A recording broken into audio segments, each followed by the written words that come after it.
Always an honor and a privilege, but more than that, it's a pleasure just to be able to give away everything that's been given to me to give away.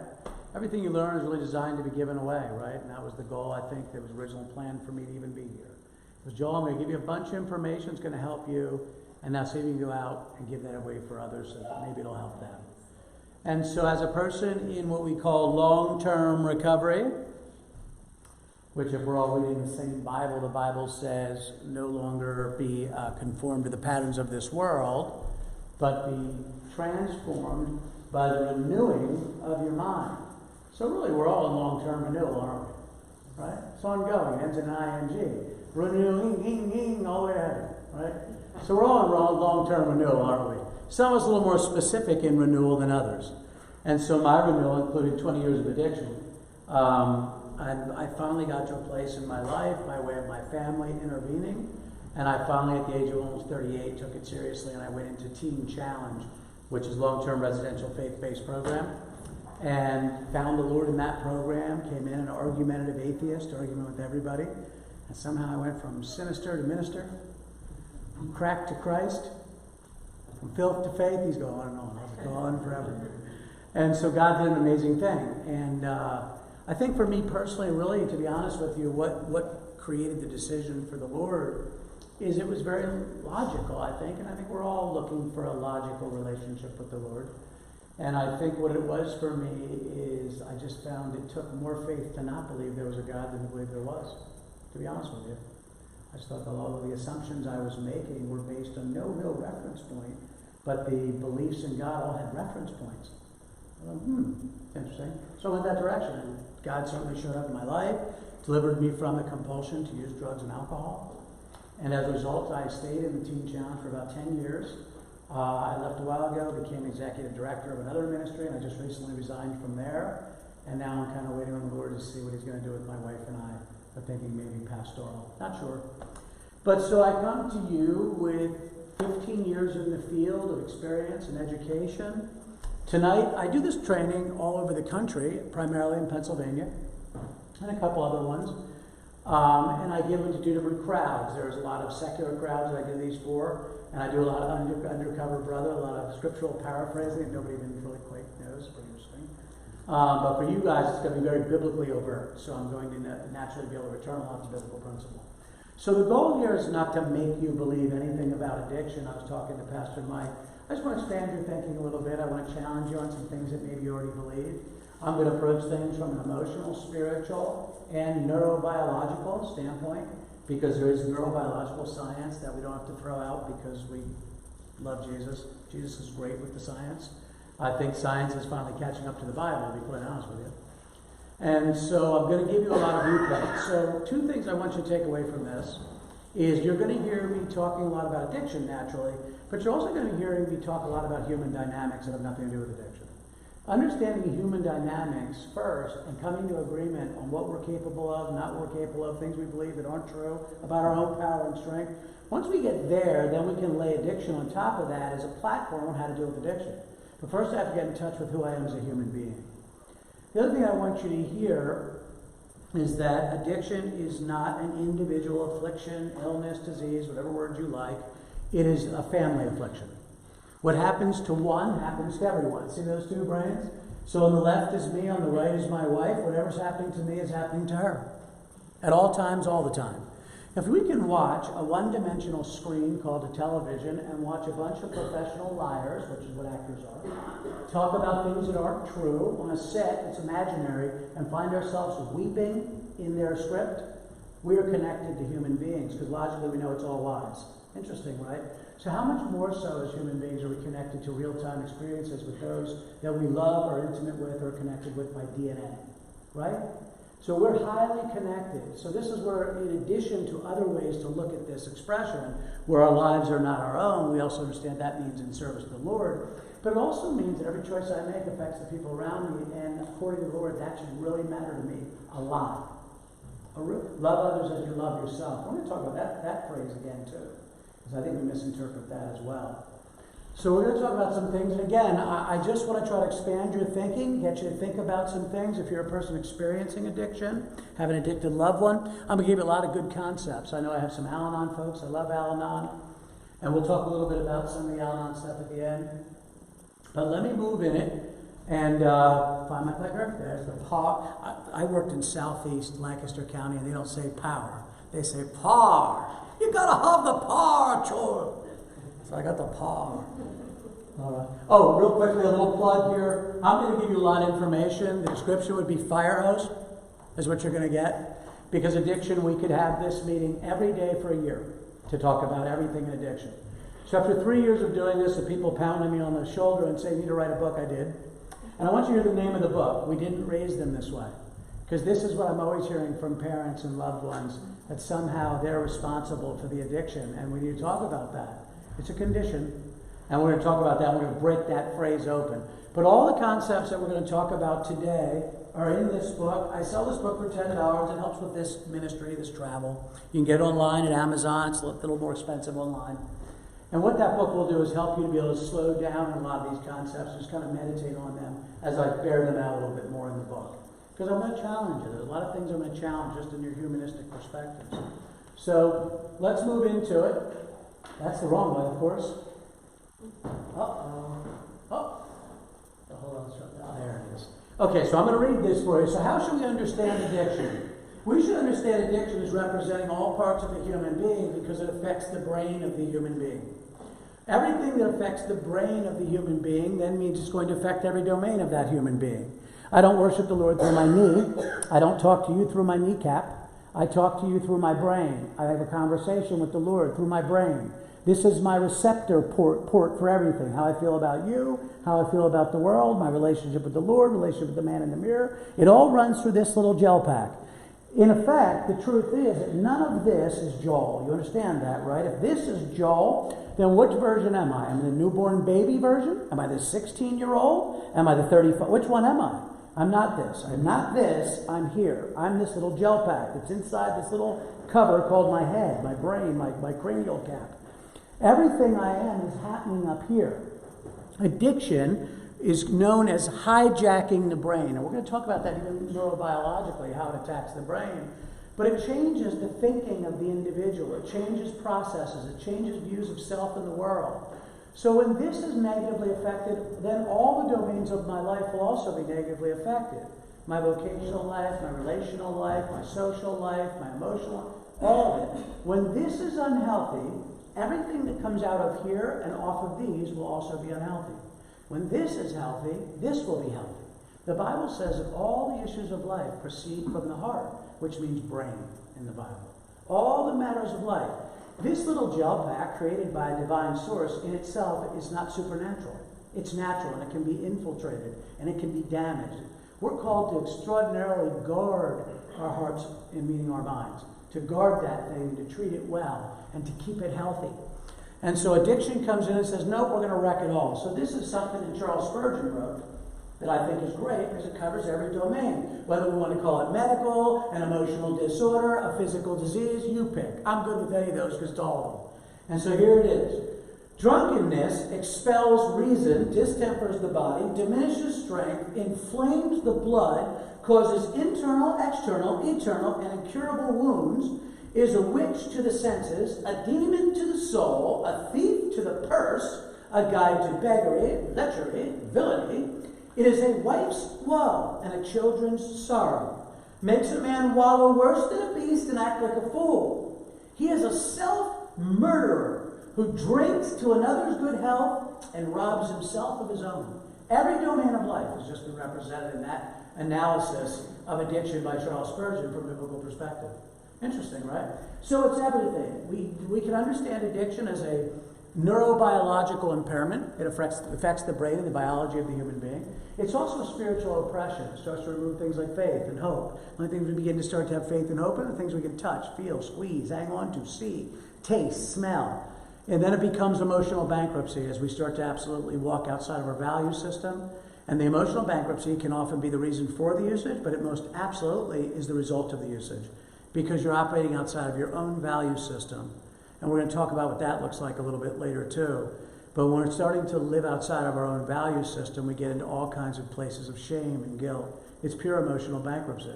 So it's all three things. It's neurobiological impairment, it's spiritual oppression, and it is also and emotional bankruptcy.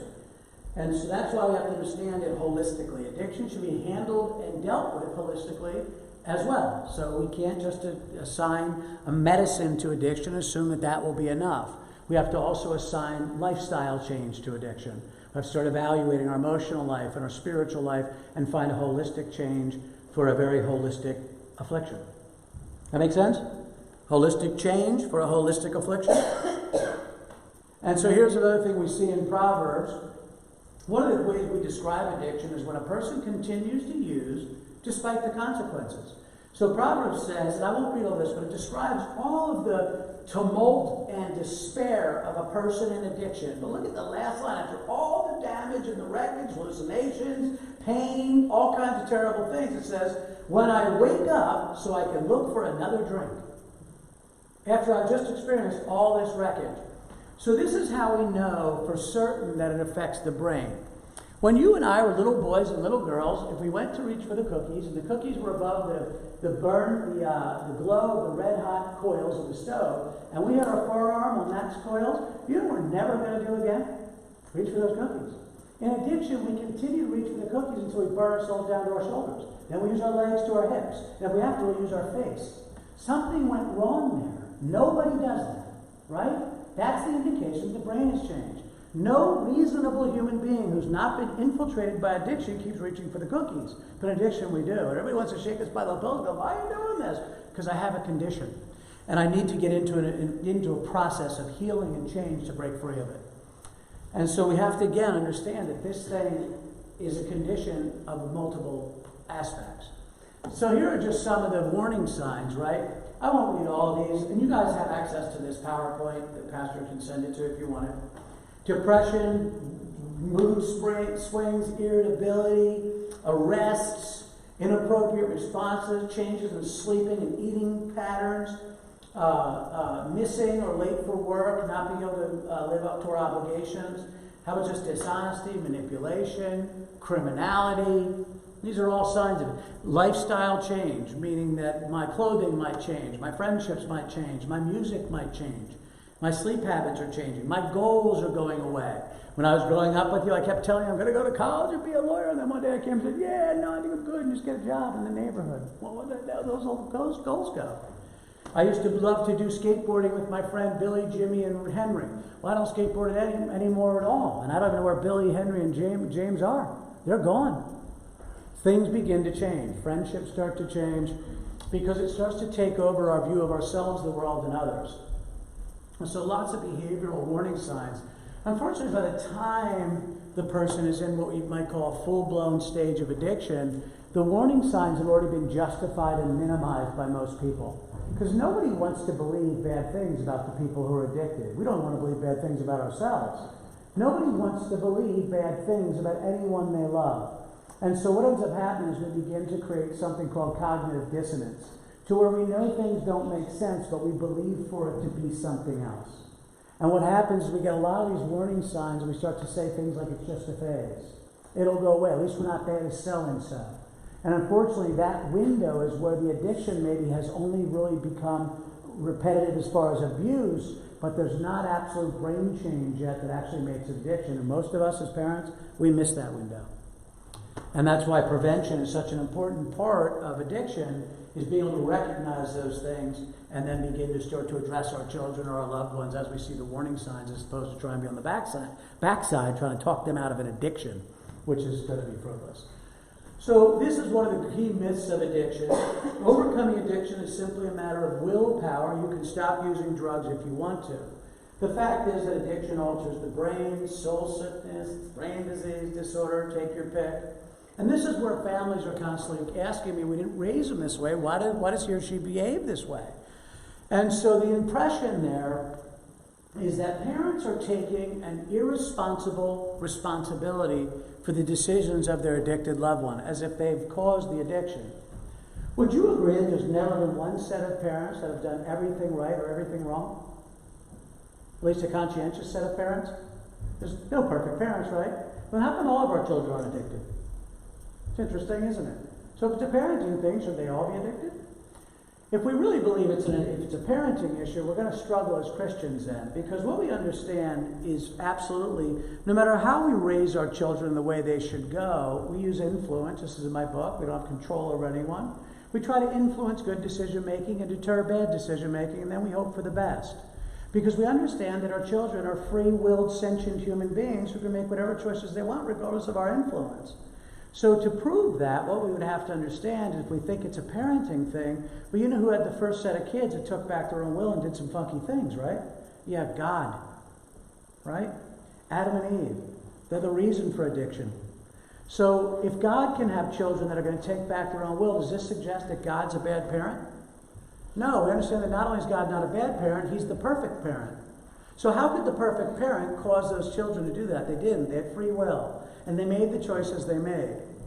Every human being that enters or exits their mother's womb, to a set of wonderful things that exist in life, but also they enter the world into conflict.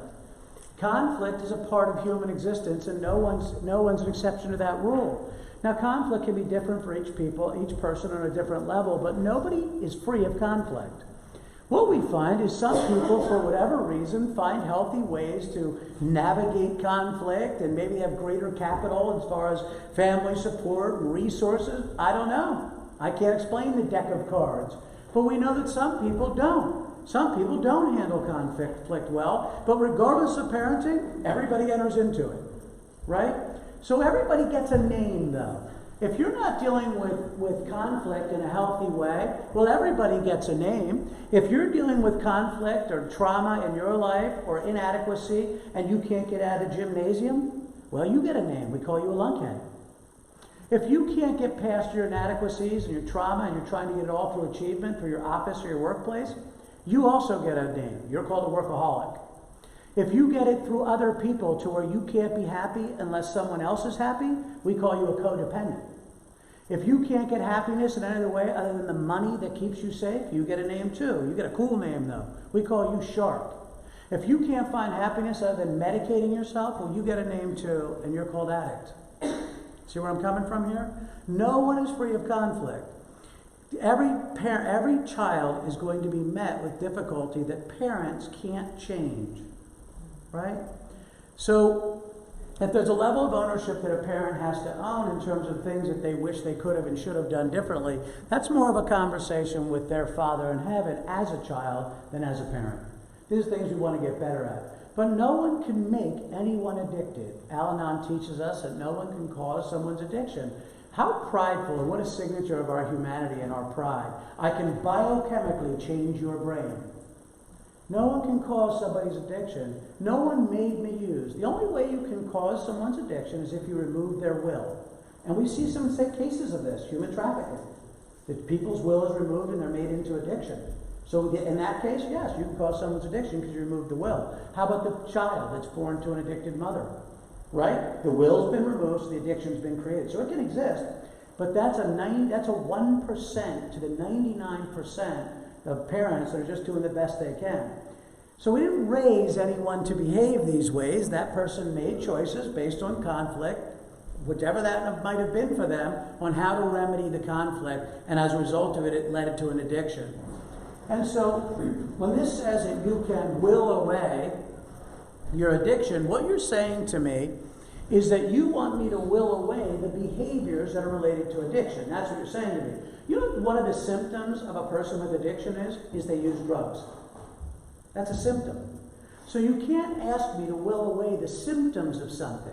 What I need to do, like anyone else, is finally get to a place in my life where I make a willful decision with my toothache to go to the dentist. But I don't will away the pain of the rotted tooth. I have to make a willful decision to get to where the remedy is. But you're asking me as the parent or loved one to will away the pain and the behavior.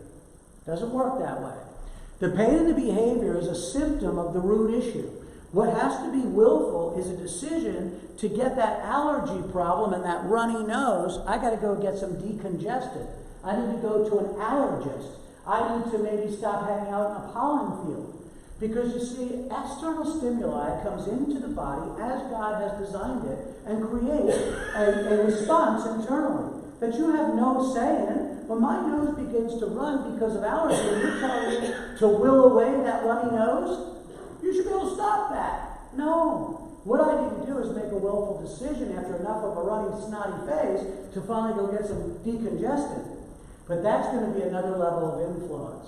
So in other words, there's no choice in the matter in terms of once I've entered that chemical into my body, it creates symptomology and manifestations. Can't will away the symptoms. I have to make a willful decision to get the remedy for the symptoms. That's the role of the loved one. Quit telling me to stop making the histamine come out of my nose. And that's what we're telling our children and our loved ones. So if we believe that we can will away the symptoms of anything, well, this is my homework for you. I would like you to buy a large box of X-Lax. I'd like you to eat that entire box tonight, and then will away what's going to happen next.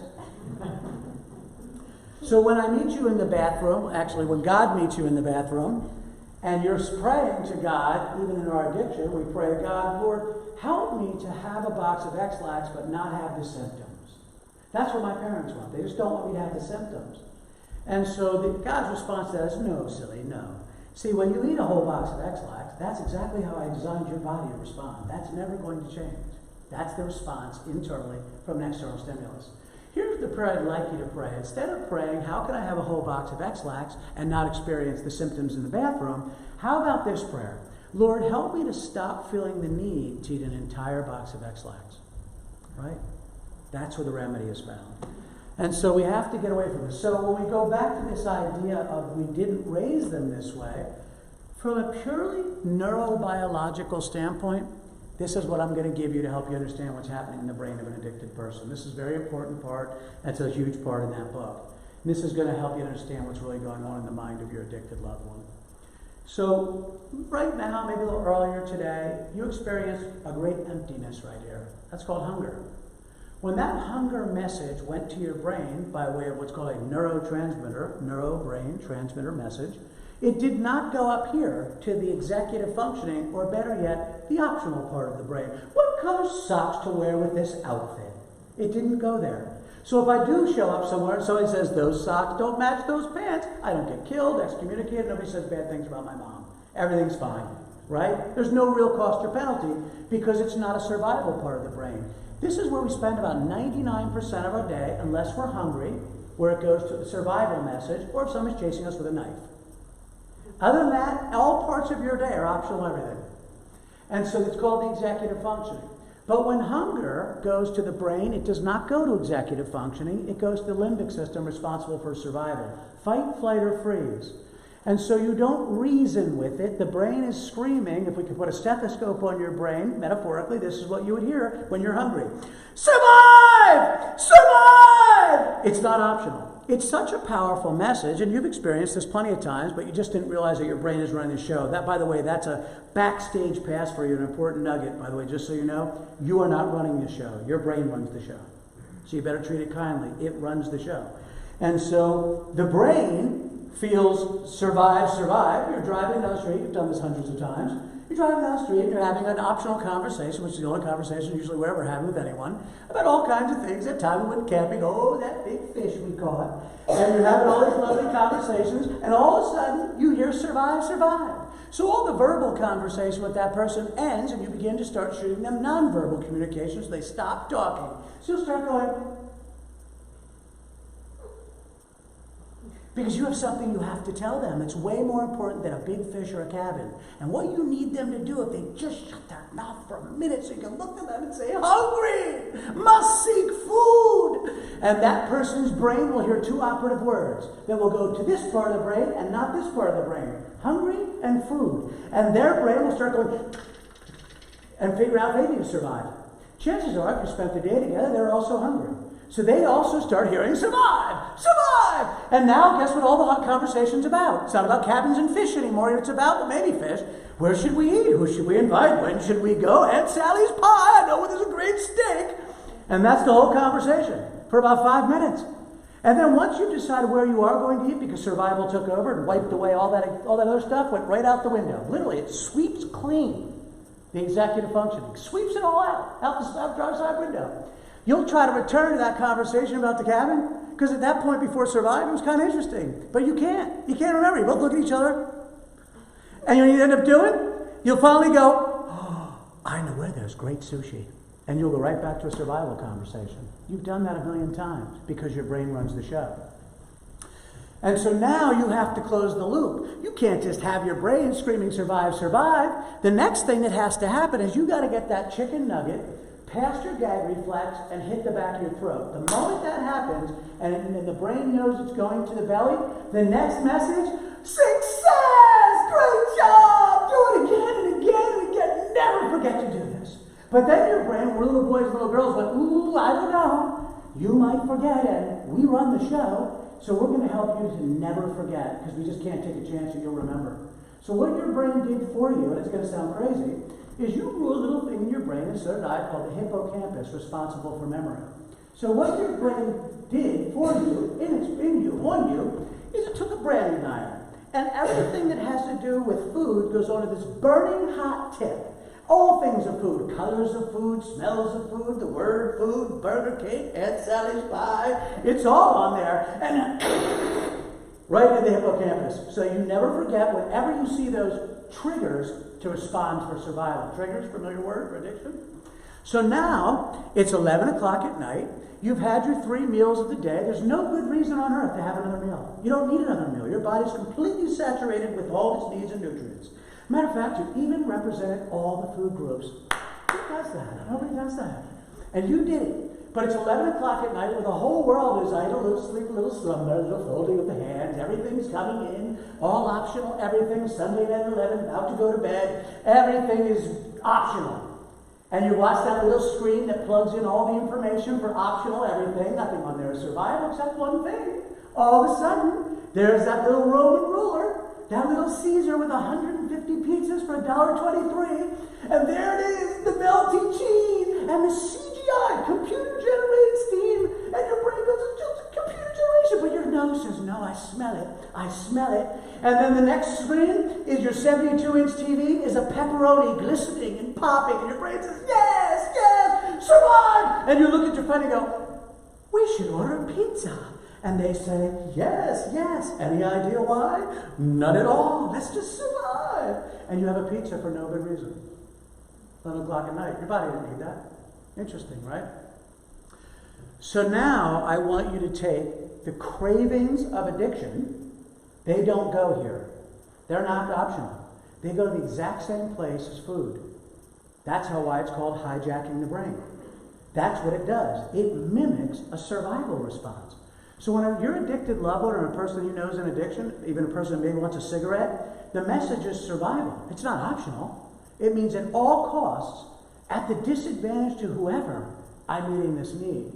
Because see, what we've learned about survival is the greatest motivator for human beings primarily is self-preservation.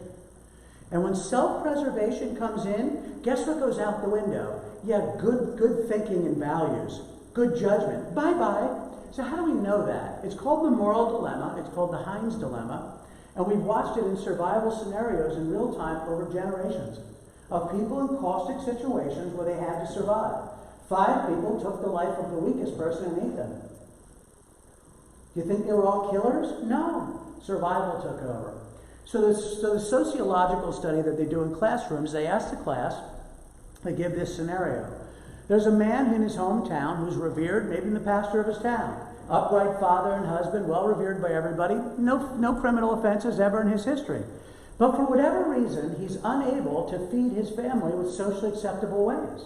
And right down the street from him is a bakery with a thin glass window, the loaves are in the window, and the lights are off. The question of the class is, are you going in? The answer is yes and always. There's no study ever where people will not go in and get the bread.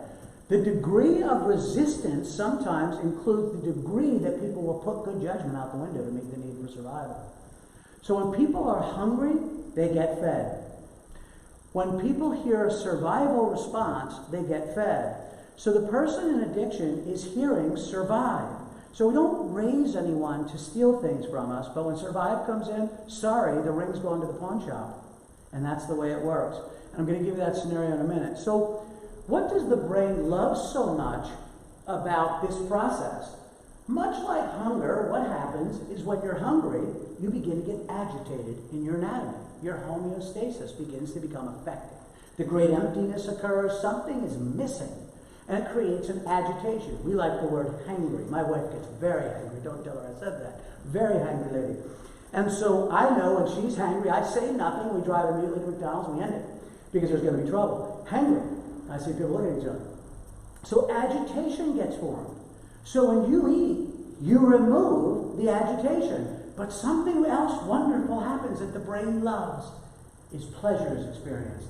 Dopamine, the pleasure chemical, is released, and we get what's called a food buzz. Look, there's Uncle Hank sleeping on the couch after a big meal. Everybody's happy now. I don't care what we watch, put on whatever you want. Everybody's satisfied, and there's pleasure, because it releases pleasure. Well, guess what happens in addiction? When you're craving, you're agitated. And when you use it, not only removes the agitation, it creates pleasure. And your brain goes, I love that.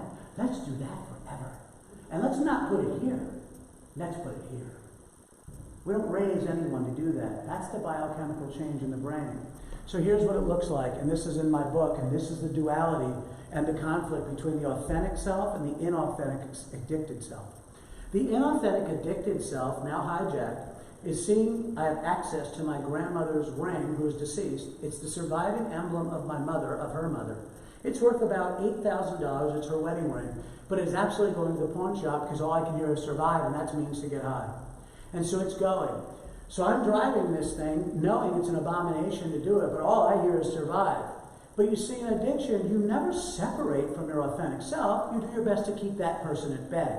So in the back seat, you know who's back there? The authentic version of me, the one that harbors all the guilt, the resentment, the fear, the remorse, is in the back seat. You know, he's yelling to me in the front seat, don't do this! This is horrible! It's going to kill your mom! And you know what you tell him to do if you're the inauthentic self? Shut up! Shut up! And you disassociate. You don't hear it anymore.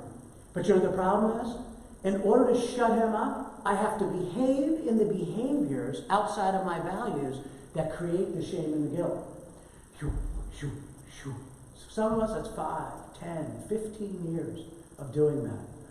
There's a bad impression of people in addiction, and somehow I think we think like people in addiction are like having a grand old time while the rest of us are out working hard. I never worked so hard in my life in my addiction. Hustling, copying, getting high, avoiding the consequences. That's what you wake up to. That's the career cycle of addiction. Hustling, copying, getting high, avoiding the consequences. All day. If you are an everyday addiction, for me, I did that for anywhere from 5 to 7 years, waking up every day in that modality. So when you're in full-blown addiction and you have an addicted loved one, this is all in my book, the only time you ever see them is when they're at some point in that career cycle. There's no other time to see them. Either you see them when they're hustling, you see them when they're copying, you see them when they're getting high, or you see them trying to avoid the consequences. There's no other modality for a person in addiction. That's it. That's the wheel. So if you find that they're sitting with you in a movie, sitting on your couch and watching movies with you, and they haven't done that in weeks, they're high. Or they're satisfied. They've been high and they're good. And now they're running out to the bathroom every 10 minutes.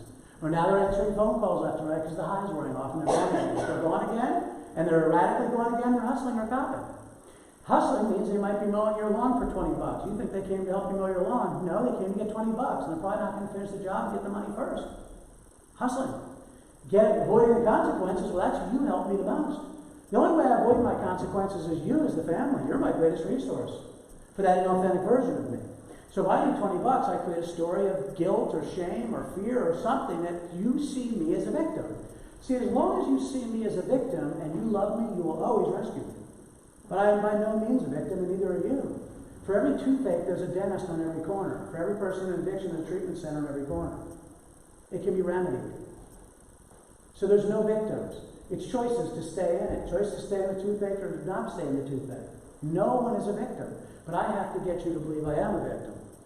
So the way I keep my addiction alive is I use you to pay my bills. I give you sob stories and reasons why I can't do it. How am I supposed to get to work? I don't have a car. The reason I don't have a car is I'm on my third DUI, but we aren't talking about that. All I'm doing is making you feel guilty that I can't keep a job. I'm never being held accountable for the fact that I have 3 DUIs if I don't have a car. But you know I just need a job. My God, the worst thing that happens is he loses his job. No, it might be the best thing that happens. Because it'll cause more pain to motivate change.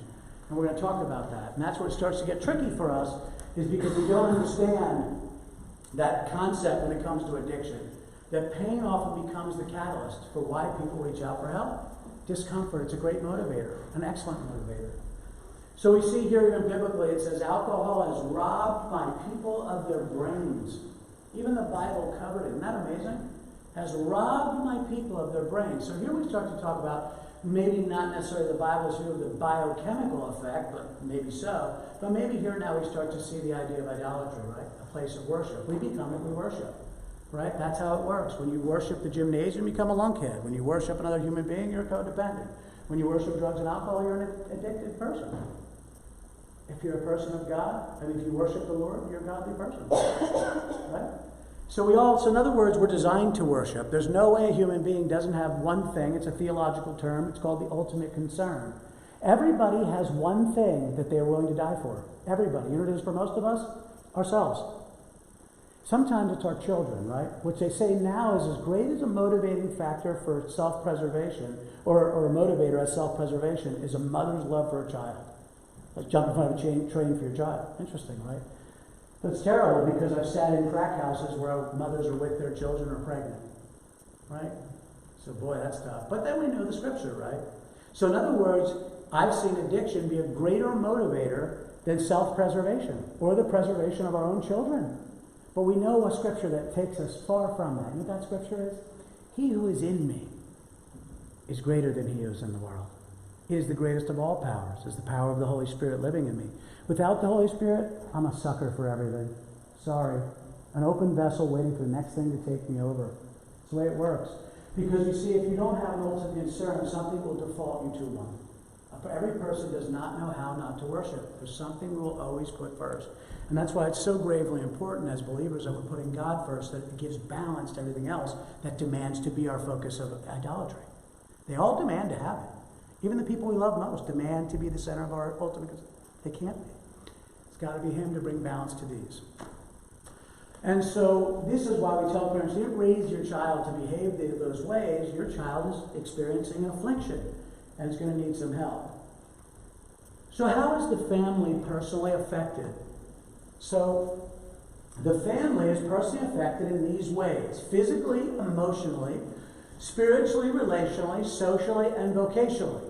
Matter of fact, all the domains of your life. So here's a little nugget for you that I think you'll find interesting. Whenever you're talking to anyone ever as a human being, and you're dialoguing with another human being, you're never talking about anything other than those things. There's nothing else to talk about. Don't you find that interesting? No matter what you're talking about, it can always be summed up to one of those. Don't you find it interesting? There's nothing else to talk about. I just find that amazing. So because that is all there's to talk about, is because those are the areas of our life that we maintenance. And so, for us, so what does this mean? Because this is the way the family's been affected. But what we see through empirical study and education and experience is this is identically the exact same way the chemical user breaks down. Identical. There's no difference at all. The exact same breakdown. So what does that suggest?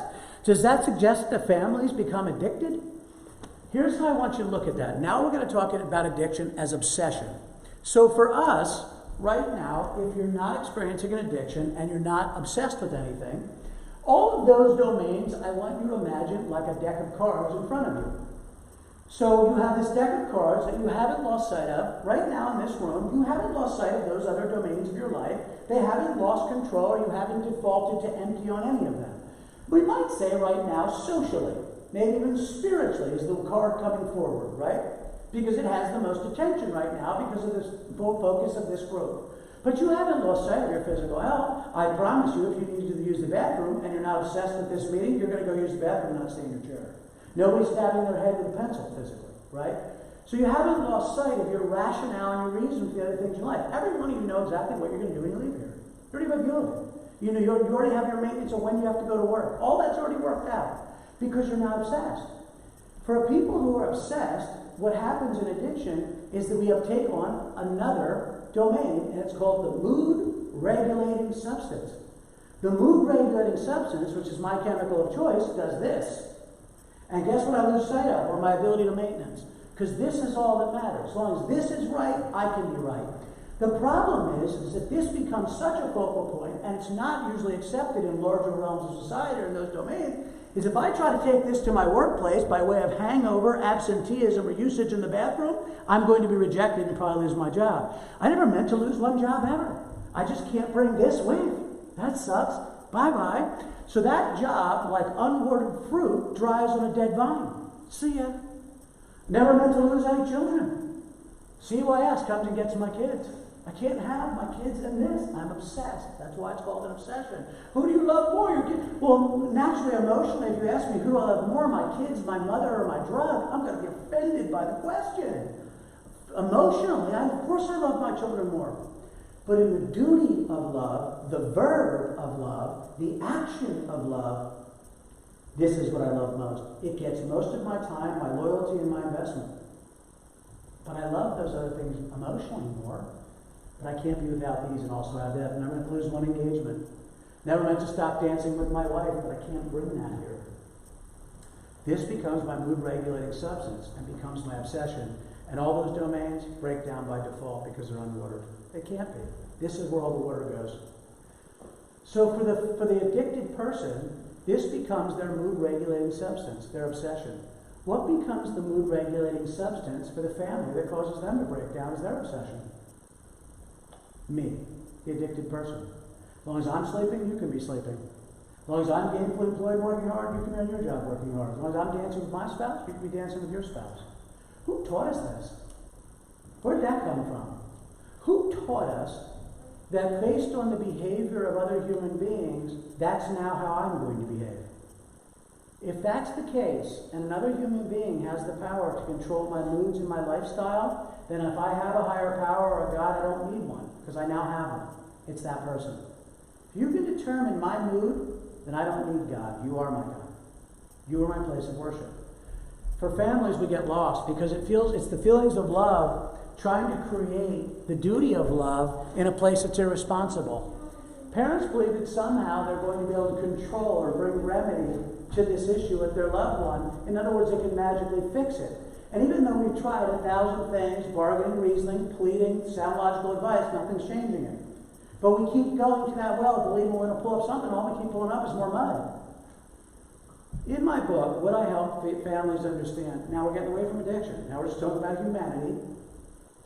No one makes or has the power to make anyone do anything. The only way you could make anyone do anything is you remove their will. Every person has a choice. So as parents, I think what happens for us, and I see that a lot of this happens more with parents and their addicted loved one as their children than even spouses, but spouses could fall in this trap too, thinking there's more to do, and there's not. I can't make anyone be as I wish them to be, because the truth is, I can't even wish myself to be as I wish myself to be. Everything is a process. This is a 24/7 job to be the manager of this little gel pack called Joel. There is no way on earth, nor am I called by God, to be the 24/7 manager of your gel pack. The best I can do is respond spiritually as opposed to react emotionally to the decisions you make. Because you see, I don't own any of those decisions. I can't own one decision from my addicted loved ones. I can't own those things. So what I have to do is start owning what I can control. And the only thing that I can control is how I respond to everything else I can't control. So in my book, what I talk about is something called the influence principle. It's really the only power we have as human beings is to influence others. I don't have any power to make my 2 sons behave any certain way. I'm trying to influence good decision making, and I'm trying to deter bad decision making. Since they're little boys up to adulthood, they're adults now. After I've given the influence principle to my sons, you know what else I do? Nothing. Other than prayer. There's nothing more that I can do. I can't own the decisions they make. What I have to own is the decisions that I'm making in their life as a father, as a parent, which I can't promise you're going to get perfectly. Sorry. I don't have the power to make them be as I wish them to be. I clearly recognize, as God recognized with Adam and Eve, that they're going to have to be released to their free will regardless of my influence. If God came to that resolution with his own kids, I'm going to have to start seeing the comparative to my own. I have one son, can't keep a job, he's probably internet addicted. got the exact same level of influence principle as my other son, Brett. Brett, worship team leader, married at 20, highly successful in his business, top salesman in the nation, doing tremendous, same level of influence from me and his mom. I take no credit for either of their outcomes. Those are the choices they made, not the choices I made. I take no credit for Nathan's inability to hold a job. Those are choices he's making. I'll mourn with those who are mourning, as the Bible says, and I'll rejoice with those who are rejoicing in the choices that they've made and own none of them. You're not taking me to false prison. I'm not going with you there. I'm not going to be held accountable for the decisions you made. Even though you want to name for me all the 100 things as a parent you think I did wrong. Sorry. What we can do now that I realize that you're in the throes of addiction, and that those things have obviously had a heavy effect on you, which I can't change because I'm not a perfect parent. But what I'd like to do with you is once you go to treatment, because you still got to fix your addiction issue, then we can talk about those things. But right now, you got to get to the hospital, man. So you can't hold me accountable without the hospital. If you wouldn't have done it, I'm not going there with you. When we get you to the hospital and we preserve your heart to keep beating, because that's the most important thing in our emotional life, then we'll talk about it. And so I'm willing to own all those things with somebody, not with the state of condemnation, guilt, or shame. Maybe never recognized that some of the choices I made as a parent affected them a certain way, but at the end of the day, they are still ultimately responsible for the choices they made under that parenting in the exact same way you and I are responsible for the choices we made under our parenting. Nobody owns anybody's choices. I take no credit for Nathan's failings, and I take no credit for Brett's successes. I can't go there. If I start taking credit for Nathan's failures, my God, I won't want to tell anybody one more thing ever. I won't encourage anybody. I'm going to poison them. Oh my gosh, I'll go into such a place of condemnation and shame. I can't go there. I have to meet people and be confident in my relationship. And I'm going to take no credit for Brett becoming the President of the United States. I didn't make those choices. He gave up all those weekends to become successful. He made that choices to date that woman who turned out to be a great wife. I didn't do any of that. So if I start taking credit for Brett's successes, well, I'm going to come parent your kids. I'll be knocking on every door in Reading, trying to talk to their kids. You won't get my head out that back door. So I'm not going to have my soul crushed or my ego inflated. Everything that you did, I'll mourn with you in the choices you made, and I'll rejoice with you in the choices you made. But in the choices you made, glad I give you a drop of water of influence. But you ran your bucket over, I didn't. That's the drop in your water, man. For you, for my wife right now, I don't know my wife's decisions, she owns her decisions. I don't own my children's decisions. They own their decisions. The decisions I own are mine, especially in response to their decisions. So we walk around the grocery store with our little boy, our little girl in our hand. We're convinced because that child kept their hand in our hand that we had control over our children. Not at one point ever. And you found out the hard way that no matter how much you thought you were in control, one time that little boy ran from you, went to aisle 6, poured the Cheerios down the aisle, ran around you, got the milk, poured the milk down the aisle, and then laughed like a maniacal scientist. Because why? I don't have control of him? Of course not. That child can break free of my hand anytime it wants. If that child kept his hand in my hand, it's because that time the influence principle was more beneficial. In other words, son, if you keep your hand in my hand, let me tell you what will be positive. You will get a lollipop, and you will like it, and it will be your favorite. But if you break free of me and make a cereal bowl of aisle 6, well, that's going to be trouble for you of many kinds. So as we go into the store, son, you're allowed to make whatever decision you want, but you will have to experience the consequence of both. And then my child decides which one to be. And then I'm going to respond accordingly. I'm not going to be dismayed that my child didn't obey me. There's no such thing, man. Influence is what's affecting people's lives. Every choice you're making with every person you know in your life right now, you haven't made anyone do anything. If there's a prayer that I could impart to you for your children, for your wives, for your Lord, give me more influence today for your will and way in their life. How many be a better advocate and harbinger of what you would want in their life?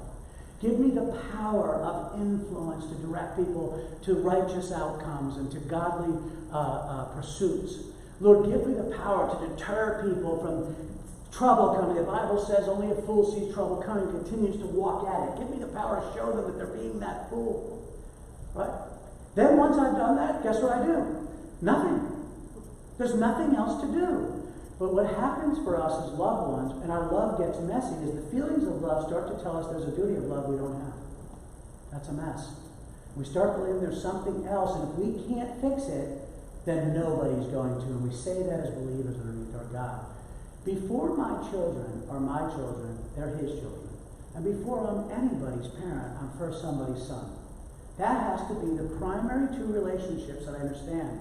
Where I'm limited in my power, he is unlimited in his. And I'm going to have to turn the decisions of my children. Once I've used all the influence I can use in their life and realize there's no more I can give them, I'm going to have to give them to the Lord and continue to live my life. If you're not dancing with your spouse and you were dancing every Wednesday before you had an addicted child, you have to ask yourself, why'd you stop dancing? Who told you to stop dancing? I promise you it was not God. I don't know who it was, but it didn't come from the heavens. God would say, why'd you stop dancing with your wife? That is an independent, necessary, need for nurture relationship that you just ended because the enemy whispered in your ear, how dare you dance? You're an addicted child. Wow. It's not of God. The role of the person who's experienced an addicted loved one is to get an independent level of wellness. If you're asking me what's the greatest power of influence that you could possibly muster with your addicted loved one, is get well yourself. Get free. Get free of believing that you're a robot to their decisions. Stop enabling. Stop bowing down to every mood that they tell you you should be feeling. Get free in the Lord, and you'll be the greatest power of influence you can be in their life because they don't have a snag or a toehold on your heart anymore in a negative way. You've got an independent level of wellness. You're making independent decisions to be a healthy child of God who's going to have a great influence principle on your child without being bound by or slave to their behaviors.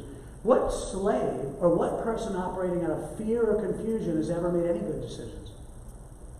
You have the power to be free of that bond. And so right now it's important for you to understand there's 67% of America are families struggling with addiction. 67% of this nation is struggling with addiction in their home. 67%. I didn't say 50%. But what the news reports don't tell you, which all they do tell you is all the addiction and the death rate. What I'm here to tell you is right now as we're speaking, all over this nation, boop, boop, boop, boop, boop, boop, families are getting well and are never going to be addicted again. Mothers and fathers are getting free from their child's addiction, whether they're getting free from it or not. They're getting well. They're getting their life back. They're taking back what was taken from them. And it puts them in even a greater position to be a resource because they're now no longer a slave to the addiction. They're now going to take some authority over the addiction. Because the addiction wants you to believe that you are under it. Divide and conquer is the nature of the addiction. And getting independent of wellness is what's going to help. So this is what happens with families is we become terribly addicted. So we start to talk about enabling, right? And I know we're getting close to our time here. Oh no, it's 7. Okay, this is 8. So enabling. So let's forget enabling. Let's just look at the word. Look at this kid. You know this movie, this Christmas Story? Those parents dressed him up. He is the warmest kid in the United States of America. You could probably leave him out overnight and he'd be fine. He might just have to pull this up a little higher. So he is the warmest kid in the United States of America. But you know the problem is, right? He's completely immobilized by that love. All the other kids are playing, having a great time, and life is whipping by him, and he's so sheltered and immobilized, he'll experience nothing that's required to grow as a human being. And some of what's required to grow as a human being is difficulty. And so this is an attempt to remove all levels of difficulty with overkill. So when we talk about overprotective is kind of like an oxymoron, kind of like something like the rain is starting to stop, right? When somebody tells you you're being overprotective, it almost sounds like, you protect people too much. How could I? It's like a superhero. Protect people. But when somebody tells you you're being overprotected, is it a compliment? No, they're telling you you're doing something wrong in your parenting. What they're saying is that, yes, while there is a time to keep people from unnecessary levels of discomfort, there's also a time to allow people to experience the possibility of necessary discomfort. You've done it if you have children. Remember the first time they got on the bus without you, first day of school? How did that feel? Brutal. It was up to us as parents. We rode the entire bus there and sat through every class in little desk with them. Hi, I'm Jimmy's dad. I went through the whole thing. How was the first sleepover? What are you, crazy? I'm going to interview the parents. I'm going to live with them for a week. That's the first sleep. Put me in the little sleeping bag with the kids, the little Mickey Mouse head laying over here. Right? But that letting go is what creates the ability to allow that individual to experience. So some of the sleepovers, when you picked them up the next morning, was the greatest time of their life. Some of the sleepovers were calls at 12 o'clock at night. Come get me, Jimmy, kick me in the shed. I don't want to go home. And if you're not careful, you're going to say silly things like, I knew it. Of course you knew it. You understood that that child is going to have positive and negative experiences, just like who else? Me and you. And those experiences, well-rounded through the deck of cards that life brings us, and in ways that are not extreme, those are not things we describe as extreme, help to shape us into the people we are. And one of the greatest shapers of us is our response to pain. We're so convinced in this nation that we're supposed to feel no pain. There's something in the Bible that I coined the adversity principle, but it's not even necessarily purely biblical. It's a human thing. Pain motivates change and development. What do we say in the gymnasium? No pain, no gain. So maybe it's more than just physical, right? Sometimes the greatest difficulties lead us to the greatest level of development. In most cases, that's the outcome if we respond accordingly. We're in the greatest nation on the earth because we no longer were going to endure the discomfort and pain of being under British rule. That pain motivated, in my opinion, the greatest nation ever under God. So, pain motivates change. There's two kinds of pain that become motivators for human beings, and this is what we need to understand that's happened in your life. We're generally motivated by the potential of pain coming, so we start to do things to avoid pain. If you do oil changes in your car, you don't want the pain of a seized up engine or the bill. That's why you do it. If you brush your teeth, it's because you don't want the pain of the dentist chair. Most of us, you want to go to college? We don't want the pain of a low-paying job. Right? We're highly motivated by the potential of pain. It's a wonderful thing. It's not a bad thing. It's the adversity principle. The other thing that we're motivated by is the presence of pain. Things that couldn't be foreseen. Things that are on us now. Like addiction. And so the adversity principle teaches us in the Word of God that when we go through in a respondent way, not an emotionally reactive way, but a spiritually respondent way, we see great levels of development and refinement. It's the classic thing you hear about the piece of coal under heat and pressure. Dynamite. It's the little piece of sand under the valves in the oyster, constantly rubbed over and dealt with and handled in a reasonable way that doesn't limit the ability of the oyster, but tended to, and becomes one of the greatest valuable things that we know on earth is the gem of the pearl. So the Bible constantly teaches us that adversity creates the potential for development depending on the response. Some people end up in a fish and never get it. Jonah never got it, really. Not really. Others didn't. Others got it and went on to do incredible things and refinement. Who've given us some of the greatest axioms and the proof of the power of Christ in their life. Paul, through all his discontented situations, said, I've learned to be content in all situations. Whippings, shipwrecks, snake bites, beatings. I've learned to be content. Learn, key word. Learn to become content. Pain and discomfort is responsible for emotional and spiritual development. No pain, no gain. And what ends up happening when we enable, we actually not only disallow the addiction to be motivated out, we actually stop the development of the individual. So enabling doesn't even have to involve addiction. I have a younger brother who my father's been enabling since he's a kid. He's in his 30s. I'd be surprised if he knows who his own dentist is. My dad's been making his appointments his whole life. He'd probably call my dad and say, what do? You call up and just ask to meet with him? I'm telling you, he's been completely enabled. And so he's been enabled to a place of immobility and a place of non-self-reliance, right? And so enabling gets tricky for us because we start to grab on tighter. Sometimes we say in addiction that we ended up loving the person to death when there was a time to allow them to experience the consequences. So where do we see this in the Word of God? So enabling does not help the afflicted one deal with their problems. It actually helps that person to not deal with it. So here we have the story of the pool of Bethesda. Here's a man for 38 years has laid by a pool that every few years an angel comes, hits the water, and who's ever in it is cured and made perfect in their infirmities. He's been laying next to it for 38 years. Often the Bible doesn't give the italics that we need. Most versions do not, and we read this passage wrong. Jesus does not say to this man, hey man, do you want to be made well? He says, brother, do you want to be made well? Because it's real hard to tell. You're laying right by the pool of water. All you would ever have to ask anybody to do is kick you right in the water. And even if they broke your ribs, you'd come out a whole man. But why bother coming out a whole man when everything you need is being met for you? You don't survive as a paralytic next to a body of water unless people are cleaning you, feeding you, socializing with you. Why would he possibly want to be made well? If he's made well, he has to own everything and take up the mantle. Jesus said to the one man, take up your mat and walk, right? This guy doesn't want to walk. He's got everything he needs. 38 years, he lays next to the biggest place of relief. The evidence is that these people have enabled this man. And Jesus says, do you want to be made well? And he has all kinds of excuses for Jesus why he can't be made well. And they're all garbage, and Jesus knows that. The other story we see in the Bible about enabling, or the lack of enabling, is the prodigal son. So here we have a son who the Bible doesn't bear this out for us, but I guarantee you that this wealthy father, he's obviously a wealthy father, he wouldn't have an inheritance for his child. When he had that money in his hand for his son, you know he used the influence principle.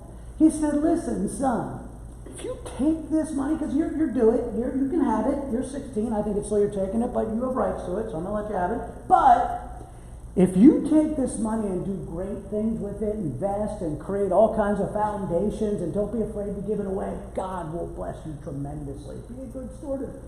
Then on the other hand, he said, but if you take, this is the other part of the influence principle, deterring bad decisions, but if you blow this money on terrible things, you might end up in a pigsty. And that's where he ends up. Regardless of the influence principle. The father did everything in his power, then the son made his choices. Then the amazing thing is, once the son is in that pigsty, the Bible says, and no one helped him. It doesn't then say, and God was furious. No one helped. The father did not abandon his own independent level of wellness. He continued to sow his crops, tend to his relationships, dance with his wife. Now, did he turn his back on his son? Certainly not. Even when you do intervention with someone and say, hey, we can't help you die, but we can help you live. So until you make a decision to live, we can't join you in death. You're not turning your back on that person. What you're saying to them is, once you make a choice for life, just like this guy, I'll come running to you and throw you a party. I'll kill my biggest calf, man. We're going to feast. Once you make a choice for life, I can join that. But if you're making choices for death, I'm not hardwired as a human being by God to embrace death. Even where death is most prevalent, which would be a funeral, we don't even call them death places or funerals. You know what we call them? Celebrations of life. The only people who have been talking about the death of that person in the funeral is maybe somebody going to try to get caught up on the facts in the bathroom. Then as soon as they come out, they're all smiles watching the story celebration of the person's life. We don't embrace death. We're not wired to embrace death. This father cannot join his son in a pigsty. He can't embrace him in death.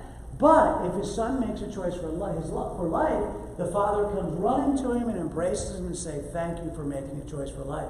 This we can embrace. And so again, the Bible says, and no one helped him. The son had to be caused to feel the experience of discomfort to cause the decision for repentance and for change. And so this is where we get the expression, sometimes we're loving a little too tightly on people, when sometimes I think we're getting in the way of what God is trying to do in their life to motivate a change. Families that do intervention and say, if you continue to use, we can't join you in that, it's not because they have weak love or a lesser family. They've come to the realization that they can't embrace death. They're not wired to it. You can't. If you start to embrace your loved one's death, you become death. That's what happens. You can't abandon your own life because the willful, that's the key word, no one's a victim, the willful decisions of your addicted loved one. There's a whole plot and course for our lives, independent of any single individual. My wife, my parents, independent. As God's kid, there's people I have to meet that I can't allow the decisions, willful decisions of another human being to circumvent. Can you imagine saying to the Lord, yeah, I didn't fulfill all your promises because I lived in the pigsty with my addicted son? It feels noble, but God's going to say, why? Why? That child had the ability to make his own decisions in life, and you had a whole course for your life that went unmet. There's a whole destiny of people that you, specifically you, are designed to meet and that have to meet you. No human being can become the shackle on my ankle to meet that obligation to my Father under any conditions. And we see often that the beautiful thing about it is sometimes not only are we abandoning our course to help someone else, but what we see often is we're getting in the way of what God would have done much better. And that's what he does in this story. So I don't believe that the father ever turned his back on his son. I think the father worked his crops, his field, and his land very watchful and hopeful and expectant that God would bring his son back. And so when he did, he dropped the plow and went running to his son. This story really, as you know, is a metaphor for a return to our Father in heaven. The son is actually a person looking to have God back in their life as a result of going. So what are some types of enabling? These are some different types that we see. And this is an interesting thing because these same list of things are often what we're even doing as the addicted person, let alone the family. The reason we do these things is because no one wants to believe bad things about people we love. And we'll tell ourselves all kinds of things that aren't true so we don't have to believe bad things. We don't like to believe bad things about ourselves either. When's the last time somebody came up to you and said, hey, listen, Joel, I really need to talk to you. It's been on my heart for a while. Sit down. You know, I really love you, but, sometimes you're like super selfish. So your response usually is, well, thank you so much. Tell me more. Very interesting. The first response is to analyze the person telling you. What are they upset about? What about the things they do? We become very defended. No one wants to believe bad things about themselves, and you will immediately begin to defend away from it. Very few people are immediately receptive. I believe that Christians, understanding this principle, can get there, but the first response is to repel it. Why are you saying those things? Why would you say that? You're supposed to get angry. And there's a person coming to you, truth and love. Isn't that interesting? Who had the courage to take that risk on the relationship to be honest with you. Wow, it's powerful. So one of the biggest ones in there is denial, right? Denying. So a great story about not wanting to believe things that are true, even to the point where we tell ourselves lies, is a story from Aesop, the story of the fox and the grapes. This is Greek fables, hundreds and hundreds of years ago, that talk about this concept. And it's a story of the fox who's going through the woods, and he's hungry, and he sees up in the trees a vine of grapes that are out of reach. So despite his best effort to get those, he can't get them. How is he possibly going to walk away and leave them? I mean, they're right there, out of reach. He's hungry, so he's getting all of this cognitive dissonance. I'm starving and can't leave, but I can't reach them. So what am I going to do? Well, I can't come to a place of acceptance, which should be the right answer. I just can't reach those. I'll have to look elsewhere. We don't do that. You know what the fox's response is? Those grapes are sour anyway. The fox has to lie to himself in order to justify the walk away. Interesting, right? So this is what happens for families, begin to tell themselves things that aren't true. The person in addiction begins to tell themselves that aren't true. Things that aren't true, and we start to live that out and have failed endings. Nothing good comes of that. The two crux of treatment and recovery for both the person in addiction and for the family, because if you have a person in addiction, you're also in recovery. I'm here to tell you, you need a level of wellness. You have to get support if you're in recovery. The crux to that is self-honesty and acceptance. That's what produces the change. That's what starts to inspire things like ownership, forgiveness, responsibility. Those things start to come, the action starts to come after the decision to be self-honest and have a level of acceptance of the things I can't control. You know, the old bumper sticker, let go and let God, and really mean it. Imagine that, and really mean it. It's tough. And so what's the difference between enabling and supporting? This is a question people ask me a lot. How do I know I'm enabling or how am I supporting? So forget addiction in the first bolded parts of this. It says enabling is doing for others what they should be and capable of doing on their own. So, but in addiction, what it does is I'm enabling decisions for death. You are not in a lifestyle if you're in addiction. You're in a death style, and there are many deaths before death of the body, in most cases. There's death of relationships, death of goals, death of finances, death of self-esteem. The worst death of all is the death of hope. When we see the death of hope is often when we see people take their own life. I hope you know as Christians that there's no such thing as hopelessness. It's an imaginary word. Our dictionary definition won't say that. What it should say is a delusion that humans believe. But it won't say that. It'll say it's just a state of being based on, it should say it's a delusion. We always know there's hope. There's always hope in Christ.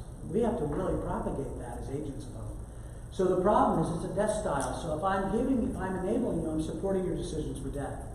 When supporting someone, that's doing for others what they are not capable of doing for themselves for justifiable reasons. They just don't have the means, no fault of their own. But it also, in addiction, supports decisions for life. So here's your example. So you have a child who went to Teen Challenge, spent a year there, did phenomenally well. You also got support because you recognized you needed to. But they did exceptionally well, and now they're coming out of Teen Challenge and they're saying, hey, I want to enter into a rehab house, a sober house, a recovery house. Could you help me with the first month rent? You can even give it directly to the landlord, which you have to do. Wisdom, right? If you give that money, are you enabling or supporting based on this definition? Take a chance. Supporting. Why? Why is it supporting? Yes, you're supporting a decision for life. They made a decision for life to go to Teen Challenge. They did well, and now they're making another decision for life to make a soft transition.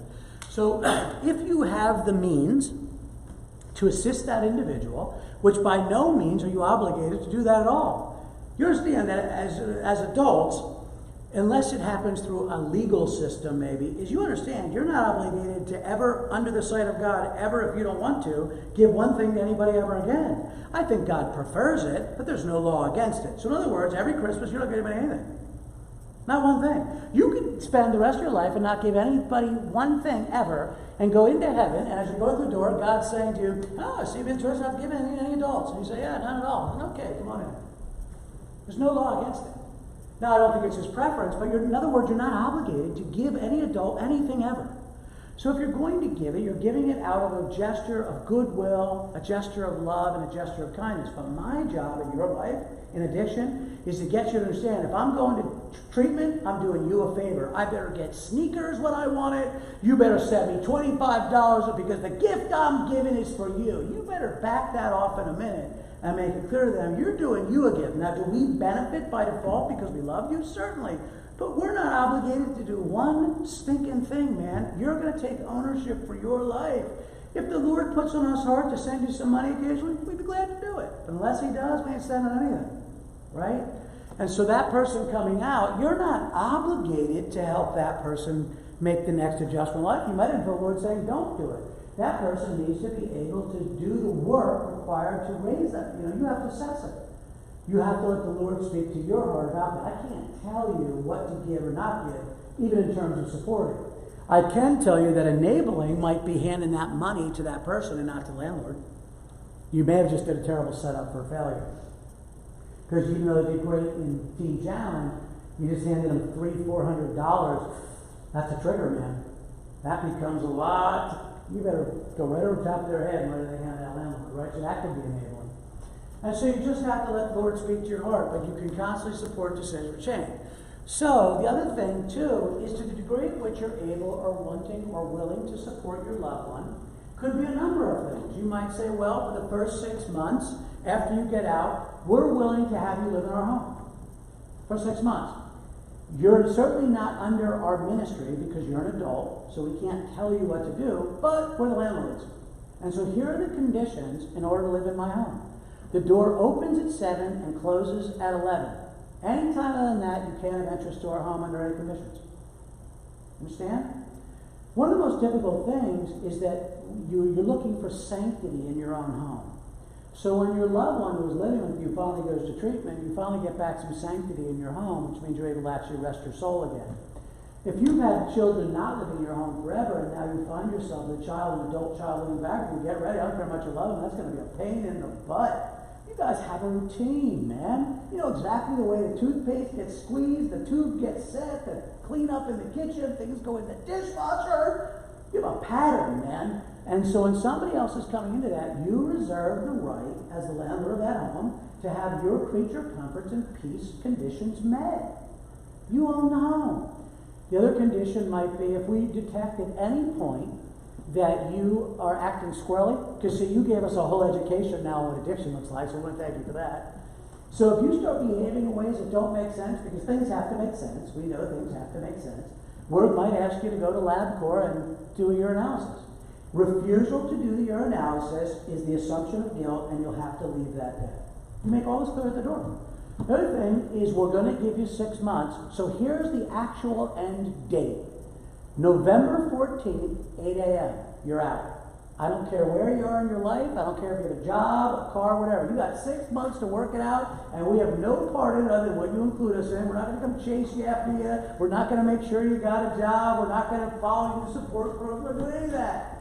We're going to be a catalyst to your decision for life, but you're out on that day. Why do you think it's important to create an end date? Two reasons. You don't want to enable. They need to launch your baby out of the nest. But you know the reason is when they start driving you crazy, you know what your solace and peace of mind is going to be? The date on that calendar. It's going to end soon. Soon they'll be gone. And it's going to give you the ability to have patience and peace, which you're going to have. It doesn't matter how much you love somebody. We have routines and patterns of living. God's not angry at you because your adult child drives you out of your mind. Our own spouses drive us crazy. Now to bring our adult child back, are you nuts? And so learning to understand this concept is vitally important. So here's some things that we call raising the bottom instead of waiting on this terrible thing called hitting rock bottom. This terrible thing about rock bottom. Let's just see if something in the world, something way out of our control or our view, just motivates a decision for change. Maybe it'll be like the 12th DUI, drinking and driving. The problem with this theory of hitting rock bottom, which unfortunately these clinicians and professionals have been telling families for years, is does everyone have a bottom? You know what the bottom is for some? Death. The other problem with rock bottom is sometimes the bottom also is irreconcilable damage. Vehicular manslaughter, where they take the life of another human being. A life imprisonment. Paralyzation, loss of limbs. I've had all those as counselors. And I think to myself, boy, there were probably some steps, no fault of anyone, we don't know.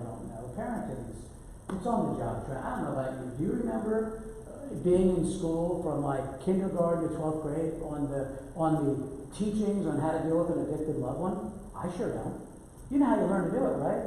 On the job training with hardly any counsel at all. Good luck, man. Parenting's already hard. Now addicted parenting? Holy mackerel. So parents are always going back, oh, we should have done, come on. We don't know what we don't know. Some of the value of you coming onto this is so you get a little bit more info to start making more conscientious decisions that unless you come to these or these are made available, you don't know. What we try to do as parents is we try to end up parenting the addiction in the same way we parented like a rebellious child.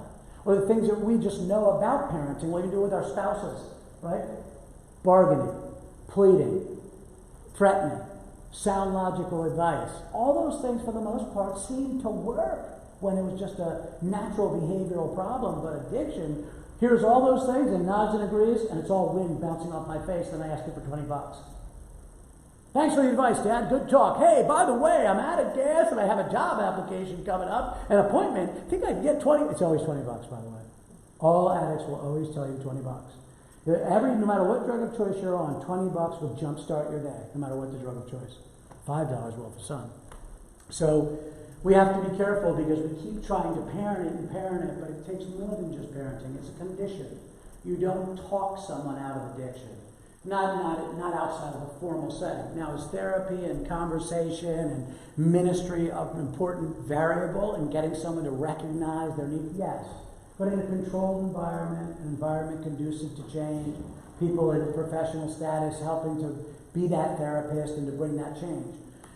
And so, when we're raising the bottom, what we're saying is that it's exactly what these things are saying. You know, I'll no longer make excuses for my addicted loved one. I'll no longer rescue my addicted loved one from the consequences. I'll no longer remove their otherwise gift, pain. I'll no longer make their decisions for them because I don't own their decisions. I own my decisions. In love, I'll always tell them the truth about their addiction.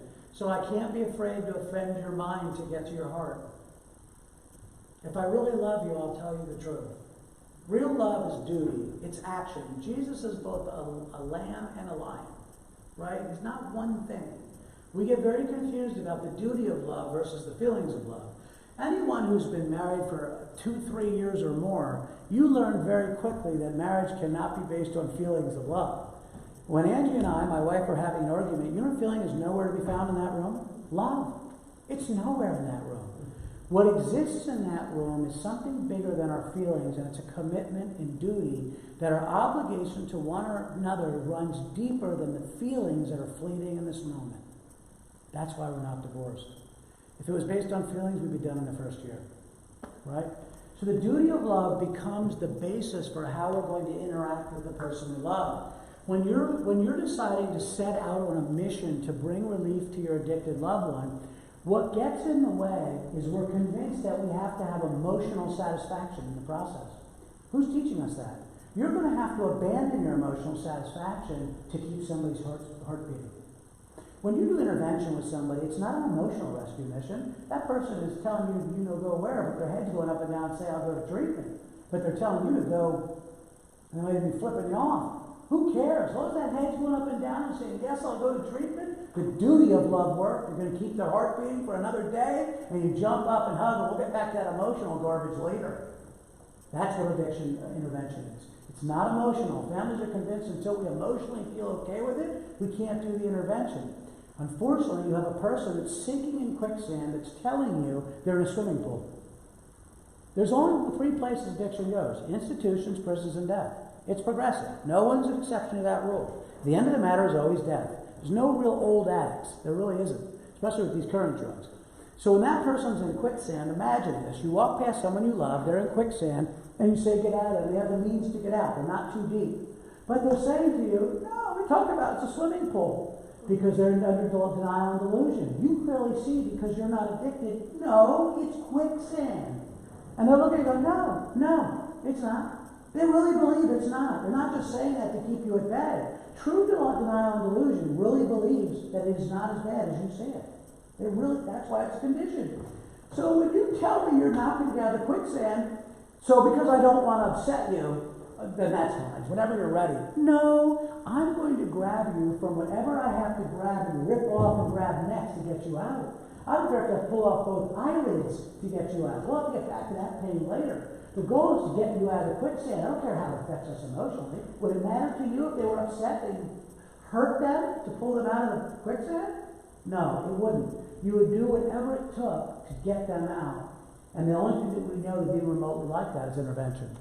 Intervention is the only empirically proven method for families to motivate an individual to exit that quicksand. Greater than the judge who says, Joel, if I see you again in front of my bench, you're getting 10 years. That'll sting for a minute. And then I'll probably move to Florida and tell everybody, yeah, there's a job offer down there. No, I'm moving away from the judge so I don't get arrested.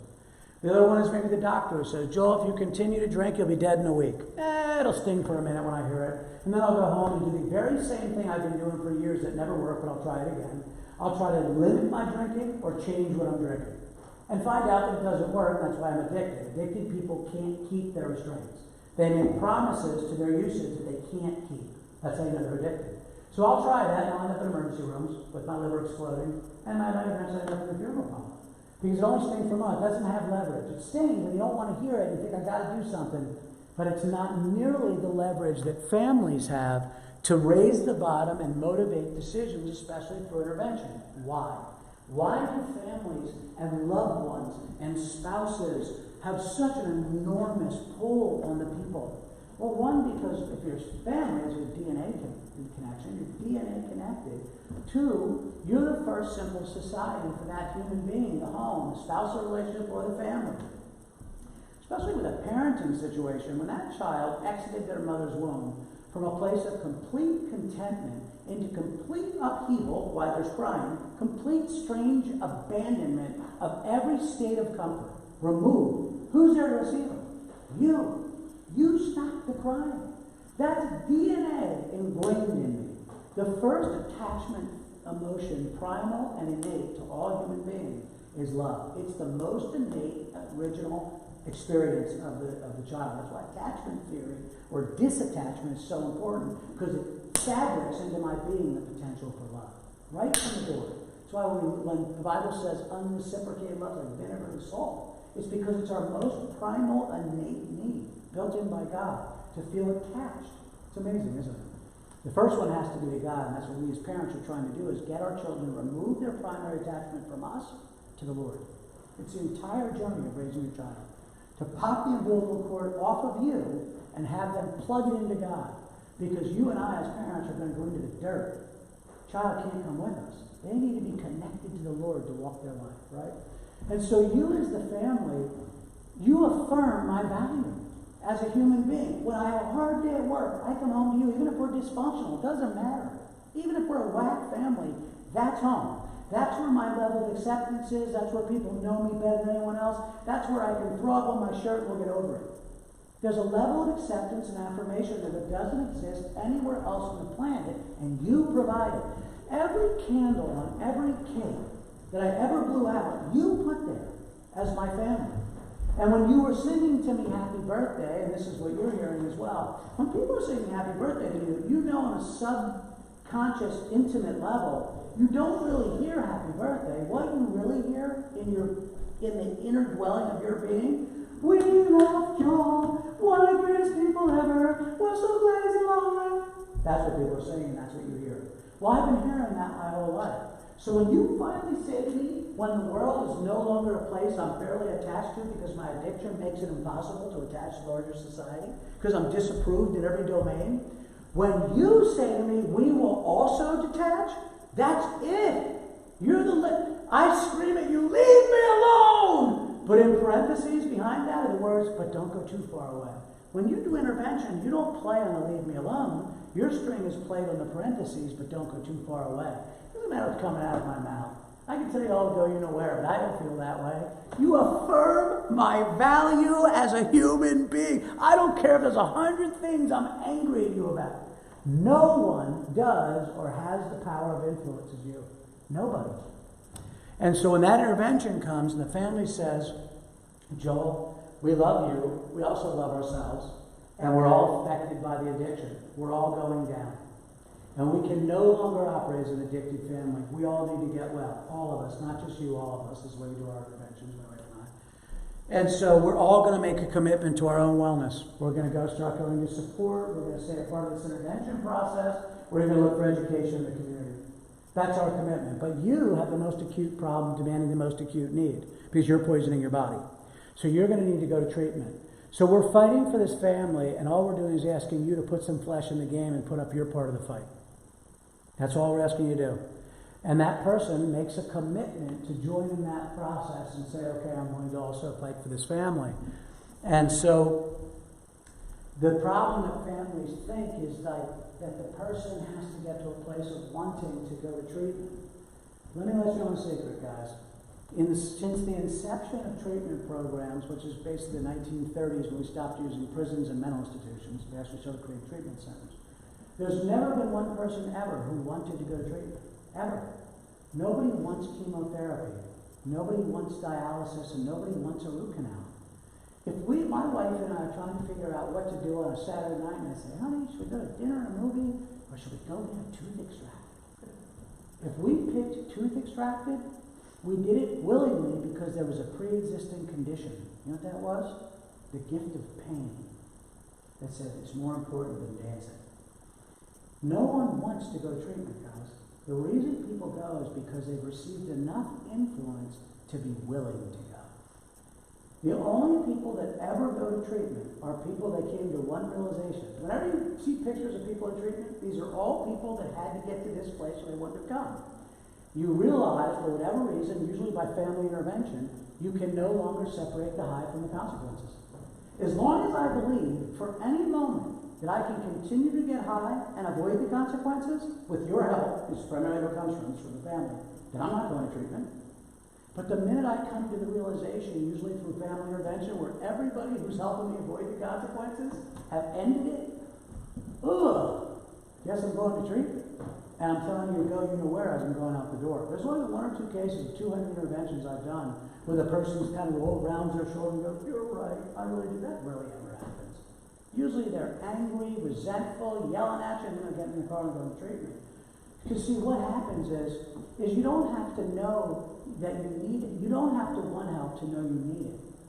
What happens is you get out of that car and you walk into an environment. At first it's a horrible thing, you hate, you're still angry, but you get completely immersed in an entire culture conducive to change, recovery, and hope. Where are you going to find that with rock bottom? You can't. So when you raise the bottom, part of raising the bottom is the intervention. Say, I don't care if you don't want to go. We just need you to go and take a chance on that culture and that environment. You know who's in that culture? People who've given their entire lives, most often than not, called by God to be a resource to your loved one. Trained and educated and anointed and positioned by God to take all of your external motivation, the pain, the poking of the intervention, to get them to come into an environment with us, the professionals, to take all of your external motivation and try to create in them internal motivation. To the point at which they should be able to call you and say, hey, even if you told me I could leave tomorrow, I wouldn't. I need to be here. That's how you know your loved one's changing. When they've received internal, the whole job of the treatment center is to take them using your internal motivation to a place of internal motivation. So what we say to families is a couple things. One, when your loved one goes to a treatment center by way of intervention, the two things you have to say to them is you have to go and follow every treatment recommendation to the point of graduation. So if they say it was 6 months, but you need 8 months, you have to do it. You have to follow all the treatment recommendations. Here's the other thing you have to say to your family, to your loved one. Coming home's not an option. You're a grown woman or a grown man, you can do whatever you want, but coming back into our family or into this home is off the table. You have to complete it. Your external motivation, them knowing that in the program, that coming home is not an option, is how we keep them. You keep them there. We're not keeping them there. You're keeping the legal system, probation and parole, the judge mandates. Thank God for them. Some parents are so upset when their loved one gets arrested. No! It's one of the greatest things that can happen. Look at the leverage you just got, man. God's a gift for always better to have a prison record than a funeral record.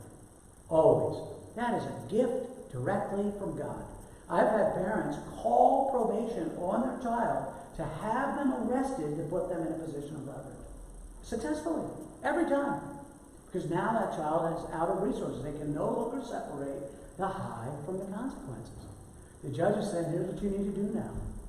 And they go. And the family says, you have to complete. So 2 levels of external motivation to hopefully inspire internal motivation. The programs that have the most success, like astronomically more success, it's the degree of success that would be the equivalent of the income revenue of Kmart to the income revenue of Walmart. Look at the bar graph sometime. The difference here is short-term secular programs, 30-day programs, versus long-term faith-based programs. Walmart to 2 to 5% success rate, 78% success rate, governmentally proven. Long-term, key. Need time, man. You got to become a community member of recovery. Takes time to turn back 10, 15 years of pain and trauma. Faith-based, most important. It's not about removal. 30-day programs, the best they can offer is removal. Then they say, now go out in the world, in your old environment, the minefield, and try to find the things you're going to replace it with. Good luck. 2 to 5% success rate. It's always, change is always based on replacement. It's never based on removal. All you do with removal, as the word tells us, is that you clean that house and put nothing back in it, those old spirits come back 10 times worse into that person. So that, it's always about replacement. So what we're asking our group to do at faith-based programs is to trade the lesser God of addiction for the most high God. And let's see what happens. Because it's a place of worship. You're not used to that. You're not a stranger to worship. You've been worshiping something that's killing you. So all that effort of worship, let's start putting that into something that promises life. And there's even a textbook. What was your textbook on addiction? But you followed that tooth and nail. Now we have evidence of a walking man named Jesus. We have the evidence of all these cloud of witnesses on earth and above you that have done it before you. Why don't we take a chance on this? You can reject God anytime you want, but take a chance on it. And that's what happened for me, and that's what happens for many. Residential. You gotta live there. You can't find peace in the minefield. Some people have a moderate level of success with outpatient programming, but for most of us, we gotta get completely out of the environment conducive to usage. Addiction is a culture. It's not just an event. There's a group of people, rituals, habits, methodology that I use every day that keeps me in my addiction. You have got to get me out of that. and into an environment completely conducive to the rituals, habits, behaviors, and peoplehood of recovery. I have to trade my culture. And then I can start learning how to reattach to larger society instead of the subculture of addiction. And that's what treatment is also trying to do, is get you to see your value of your attachment to larger society. Which for most of us, we felt as though that broke down. And we start to go into this subculture. Sometimes the subculture is our own bedroom in our own house for years. Subculture of your own living room. And so we have to focus on these. We're going to close here in just a second. So I'm not here necessarily to try to change your philosophy or theology or unconditional love, but I am here to poke at it, to be honest with you. So unconditional love, this is a love and prayer for our loved ones, no matter what choices they make, as we do not own, and we said it earlier for an agreement, or do we take credit for our loved ones' choices. So in other words, I don't own anybody's choices. So in other words, your behavior has no bearing on my ability to love you. Can you imagine if my value and was determined by my behavior under the sight of Jesus? Well, I'll tell you, we'd be in this room right now, little proofs of dust. We'd be done. If our value, according to the Lord, was based on our behavior, it would be over for us. Who's walking around in perfect holiness all day long? No, none of us. We make mistakes even in our own brain, even unspoken, we'd be done. So in other words, my love and my ability to love something is free of the behavior. So in other words, I get to love whatever I want to love. I want you to think of the most hideous person right now you can think of on the news. You have the choice to love them. If you want to. Only you decide. No one can make you not. I can love garden hose, I love garden. That'd be weird. But I can love whatever I want to love. There's no bearing on what I get to love or pray for. And according to the Word of God, not only do I have that power, I'm called to do it, especially in the areas of sin and wickedness, to pray for those people. Interesting, right? So that behavior, obviously, if it's my enemies, isn't conducive to my ability to love and pray for them. So here's what that suggests. My love and prayer is unconditional. Your behaviors do not have power over my obligation to pray and love you, let alone my desire to, which should be something even greater if it's a love-based relationship and not a rule set from God. I want to do it because I love the Lord. So where my love is unconditional, relationships are absolutely conditional.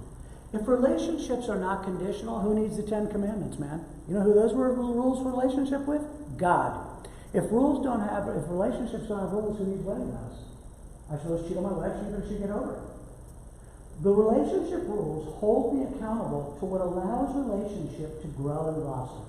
And there's one main one, the one that's most important, if you see it up there, is trust. No trust, no relationship. When families are struggling with an addicted loved one, the thinking is, I want my child to be free from addiction. The question I say to families is, why? Why do you want them to be free from addiction? Well, they say you don't want them to die. I get that. But the real main reason before the potential or fear of death is because what addiction assassinates well before it ever assassinates the body is trust. It removes it. And guess what can't exist anymore when there's no trust? Relationship. I don't know about you, I don't want to be in an elevator for 10 minutes with a person I can't trust, let alone have them in my home and my life. Not a chance.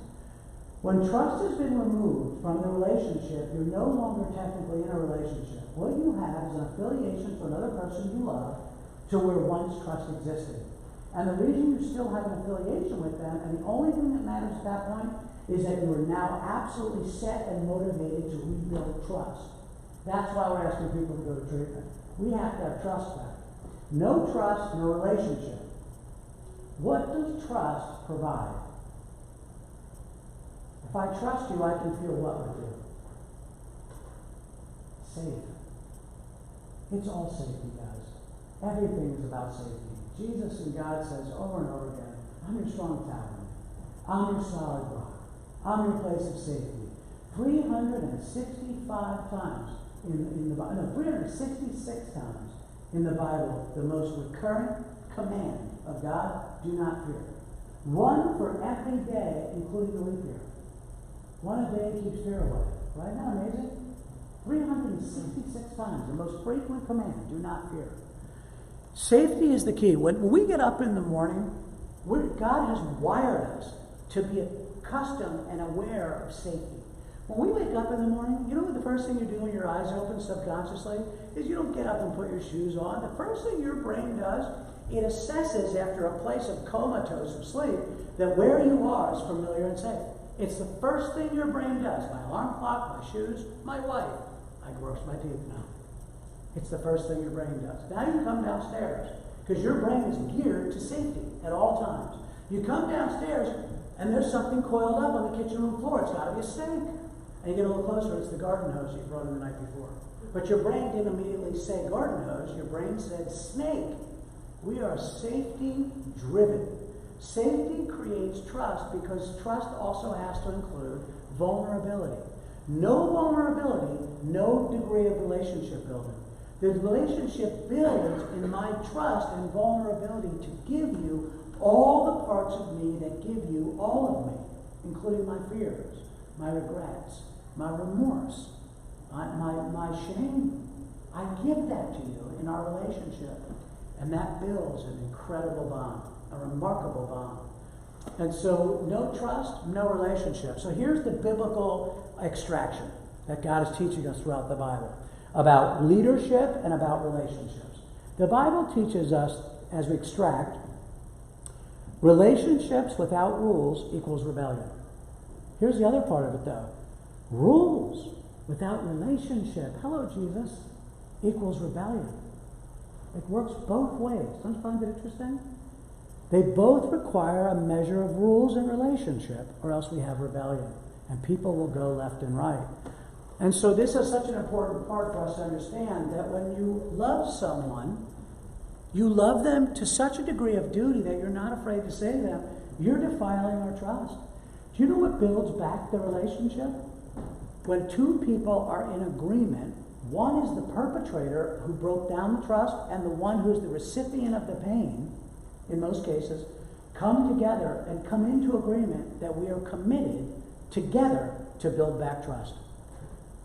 That's what the whole retreatment and recovery process is about. People coming together in agreement, and I don't care if you want to call it addiction, your addicted loved one. I don't care what you want to call it. Can you at least be in agreement that what we have to have back is trust? Well, one of the ways we're going to probably get trust back is if we can get rid of the thing that's been assassinating it.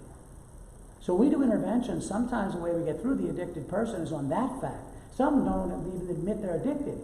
Even if you don't admit you're addicted, your behaviors as a result of your usage have busted trust to pieces with these people. How could you disagree?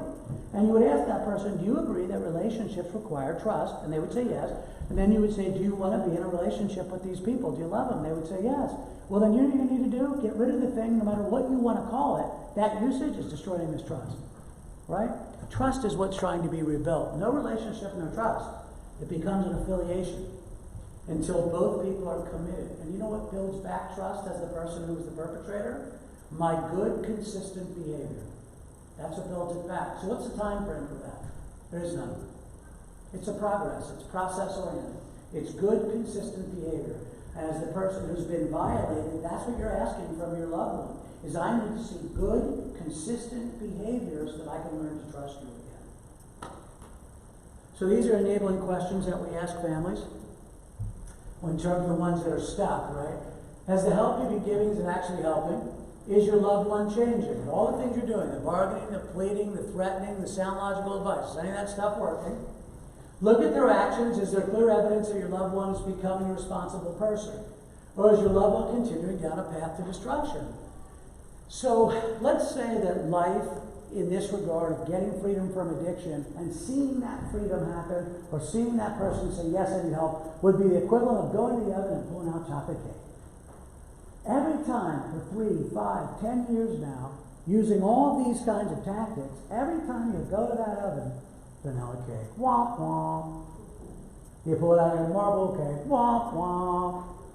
So if we want chocolate cake, this whole training is a baking class, the whole thing. Everything I've given you is all baking.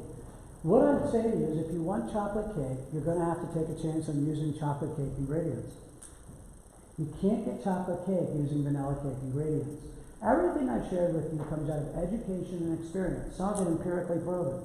All the things I've shared with you. To take a chance on, it's your prerogative to take a chance in starting to use some chocolate cake ingredients. The vanilla cake ingredients, are they working? Right? That's the questions. Is it working? So the thing we talk about often is intervention, right? So intervention is a success even if the addicted person refuses to go to rehab. Because at least the family has united to set a boundary. This means life will never be the same for the addicted.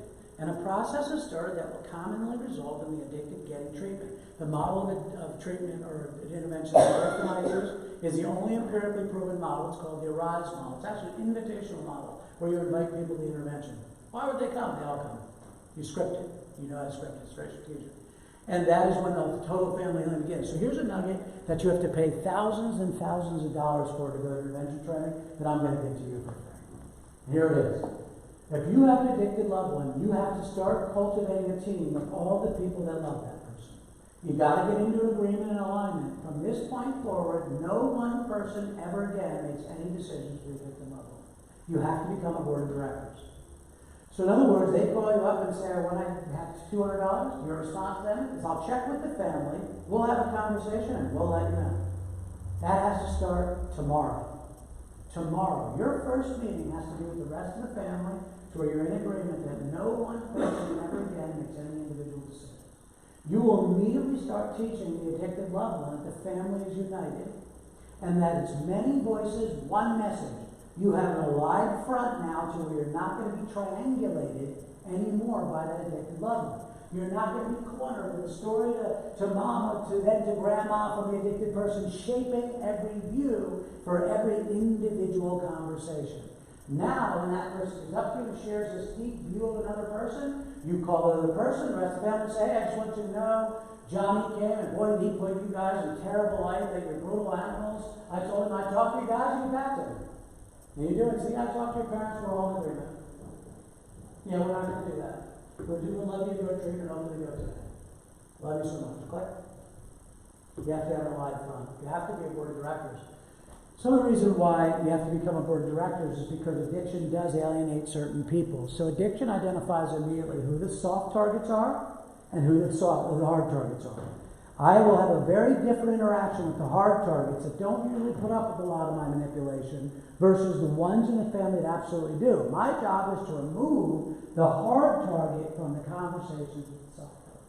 And then I have to pit the soft target against the hardness of the hard target.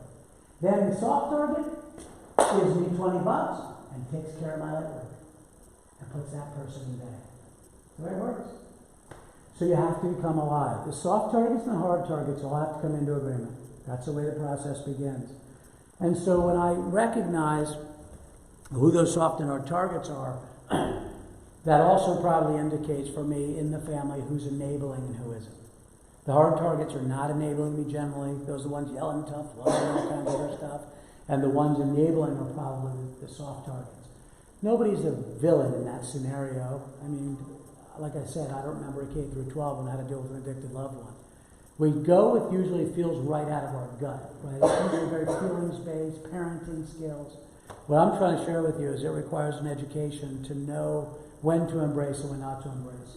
And so I think I have that on here. So here's some of the places we recommend you get support. Al-Anon is probably the best one. Al-Anon is not for the people in addiction. It's only for the family experiencing addiction.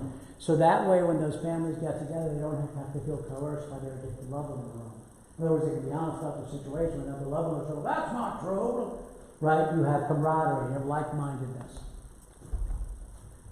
So one of the biblical things, this will close, there's a part of Ecclesiastes that says, there's time for this and time for that. It goes on. One of the things it says is a time to embrace and there's a time to refrain from embracing.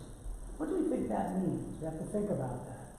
Proverbs 19:19 says, if you rescue a hot-tempered man, take out the words hot-tempered, you can very easily put in that. If you rescue a person with an emotionally or life-controlling behavior, then it says, so in other words, if you rescue an addicted person, with a life-controlling behavior, which is what anger is, if you rescue that person, it says, and keep them from their penalty, you will have to do it again. This is all from the Bible. There's hundreds of verses that talk about allowing the individual to come to terms with the choices they're making and allowing them to.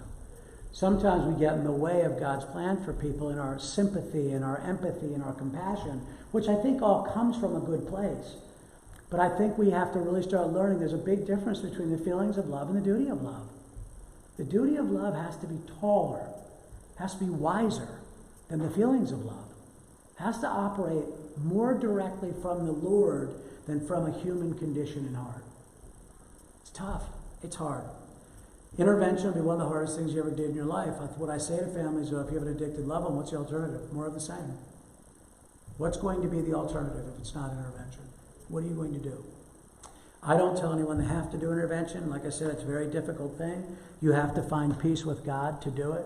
So if you say, no, Joel, we're not ready, well, no harm, no foul. That's between you and the Lord. No judgment. You have to find that. But I think it's important to separate out. If you can remove the fact, well, we're not doing it to feel emotionally okay. We're doing it to keep this person alive. That will change your decision. So I know we're just about out of time. We are out of time, actually. Thank you for your time so much. I'll be in the back. My book is back there if you want it, or if you just want to have a conversation with me. Also, let me do this. Oh, I can't do it on here. I want to give you my information. I don't have any cards. My cell phone and my email. So let me write that down on a couple pieces of paper back there for you. If there's something I can write on, I'll write you down my information. You're welcome to call me.